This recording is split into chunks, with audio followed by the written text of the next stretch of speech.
இது ஃபர்ஸ்ட் மலேசியாவின் செய்திகள் உங்களுக்காக.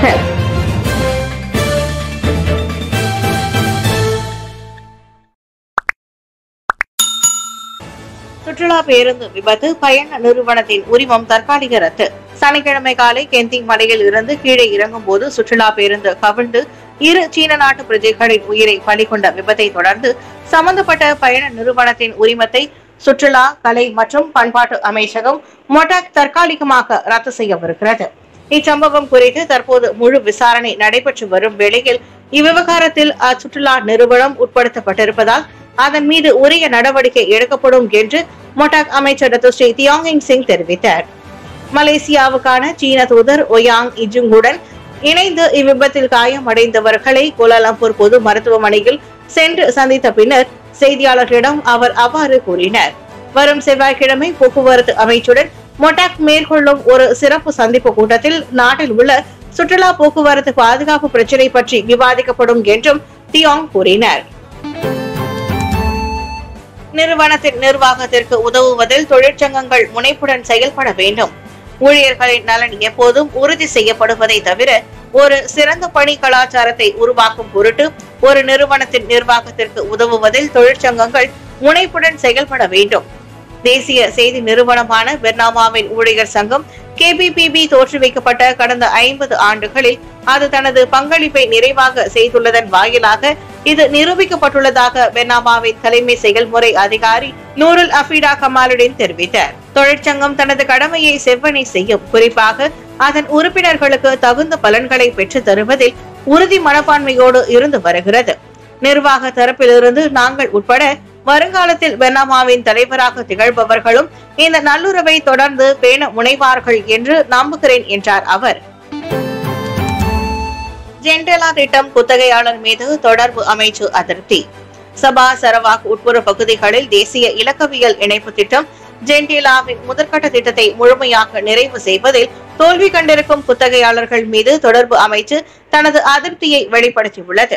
2022ஆம் ஆண்டிலேயே நிறைவு பெற்றிருக்க வேண்டிய திட்டத்தின் வளர்ச்சியை கண்காணிக்கும் வகையில் அமைச்சு அவ்வப்போது அவ்விரு மாநிலங்களுக்கும் வருகை அளித்து வரும் நிலையில் அத்திட்டம் இன்னும் நீட்டிக்கப்பட்ட காலகட்டத்திலேயே உள்ளதாக தொடர்பு துணை அமைச்சர் தியோனை சிங் குறைப்பட்டுக் கொண்டார். நாங்கள் அவர்களுக்கு அபராதம் விதிப்போம். காலதாமத கட்டணம் அல்லது ரொக்கமாக்கப்பட்ட சேதம் எனும் அடிப்படையில் அபராதம் விதிப்போம் அல்லது சம்பந்தப்பட்ட குத்தகையாளரை மறுபரிசீலனை செய்வோம் என்றார் அவர். நேற்று ஜொஹூர் கூலாய் மாவட்ட கல்வி அலுவலகத்தில் 2023ஆம் ஆண்டு SPM தேர்வில் சிறப்பு தேர்ச்சி பெற்ற மாணவர்களை பாராட்டும் நிகழ்ச்சியில் கலந்து கொண்ட பின்னர் அவர் செய்தியாளர்களிடம் பேசினார். SDSS இந்நாட்டு மக்களை பாதிக்காது.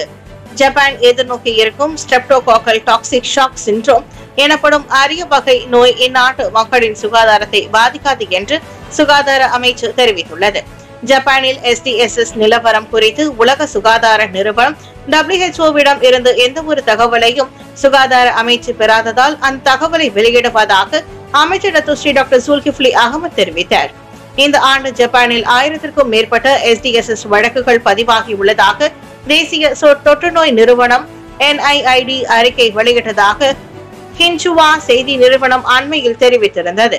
அதனைத் தொடர்ந்து இந்நாட்டில் தடுப்பு நடவடிக்கைகளை செயல்படுத்துவதற்கு WHO-விடம் இருந்து பொருத்தமான உள்ளீடு மற்றும் தகவல்களை பெற சுகாதார அமைச்சு காத்திருப்பதாக அவர் கூறினார்.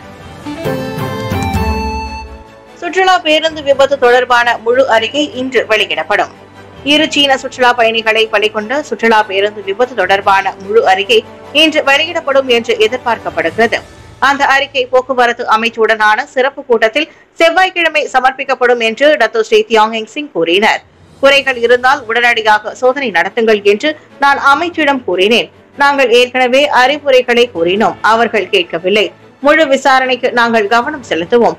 முழு விசாரணைக்கு பிறகு அவர்களின் தவறு கண்டுபிடிக்கப்பட்டதும் உரிமத்தை ரத்து செய்வோம் என்றார் அவர்.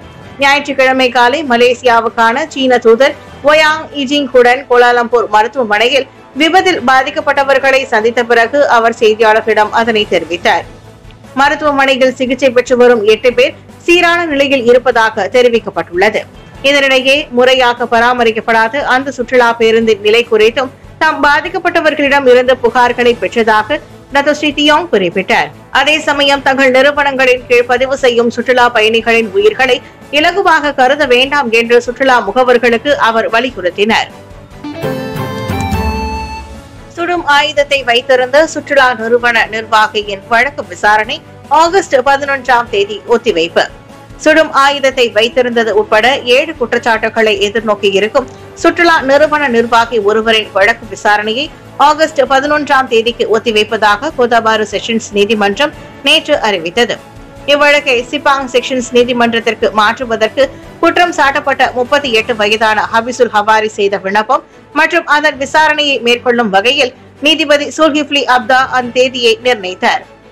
இதன் மறு செவிமடுப்பிற்கான தேதியை நிர்ணயிக்கவே நேற்றைய விசாரணை மேற்கொள்ளப்பட்டது. எனினும் நீதிமன்றத்தை மாற்றுவதற்கான விண்ணப்பம் குறித்து இதுவரை எந்த ஒரு முடிவும் அறிவிக்கப்படவில்லை என்றும் குற்றம் சுமத்தப்பட்டவரின் வழக்கறிஞர் நிக் முகமது பாரிஸ் ஷஹான் கூறினார். குற்றம் சாட்டப்பட்டவர் சிலாங்கூரில் கொலை முயற்சியதாகவும் குற்றச்சாட்டை எதிர்நோக்கி இருப்பதால் இவ்வழக்கை சிலாங்கூர் சிப்பாங் நீதிமன்றத்திற்கு மாற்றும் விண்ணப்பத்தை தங்கள் தரப்பு முன்வைத்துள்ளதாகவும் அவர் குறிப்பிட்டார். தனிநபரை உட்படுத்தி ஜொஹூர் இடைக்கால சுல்தான் ஊழலா பாஸ் ஆதரவாளர் பதிவு குறித்து போலீஸ் விசாரணை. ஜொஹூர் இடைக்கால சுல்தான் துங்கு மக்கோத்தா இஸ்மாயில் தனிநபரை உட்படுத்தி ஊழலில் ஈடுபட்டதாக மலேசிய பாஸ் கட்சி ஆதரவாளர் கிளப் தனது முகநூலில் பதிவிட்டிருப்பது தொடர்பில் அளிக்கப்பட்ட புகாரை அடுத்து போலீசார் விசாரணை மேற்கொண்டு வருகின்றனர். கடந்த ஆண்டு ஜனவரி 28ஆம் தேதி மலேசிய ஊழல் தடுப்பு ஆணையம் SPRM-இன் கள்ளப்பண பரிமாற்ற தடுப்பு பிரிவின் இயக்குநர் Datuk Mohamad Samri Zainul Abidin Qatar Holdings நிறுவனத்திடம் இருந்து 2 கோடி ரிங்கிட் கையூட்டு கேட்டதாக துங்கு மக்கோத்தா இஸ்மாயில் குற்றம் சுமத்தினார் என்று அந்த முகநூல் பதிவில் குறிப்பிடப்பட்டுள்ளதை ஜொஹூர் மாநில போலீஸ் தலைவர் எம் குமார் உறுதிப்படுத்தினர். சனிக்கிழமை மாலை மணி 4:05 அளவில் கொத்தாதிங்கி பண்டார் பெனாவார் போலீஸ் நிலையத்தில் பெறப்பட்ட புகாரை தொடர்ந்து நேற்று வெளியிட்ட ஓர் அறிக்கையில் குமார் தெரிவித்தார். 1948ஆம் ஆண்டு தேச நிந்தனை சட்டம் செக்ஷன் 4(1) உட்பட 1998ஆம் ஆண்டு தொடர்பு மற்றும் பல்லூடக சட்டம் செக்ஷன் 233 கீழ் புகித் அமான் குற்றப்புலனாய்வு பிரிவு அந்த விசாரணையை மேற்கொள்வதாக அவர் கூறினார். இந்நிலையில் சமூக ஊடகங்களை உத்வேகத்துடன் பயன்படுத்தும்படியும் சட்டத்திற்கு எதிரான செயல்களுக்கு அவற்றை பயன்படுத்த வேண்டாம் என்று அதன் பயனர்களுக்கு குமார் வலியுறுத்தியுள்ளார்.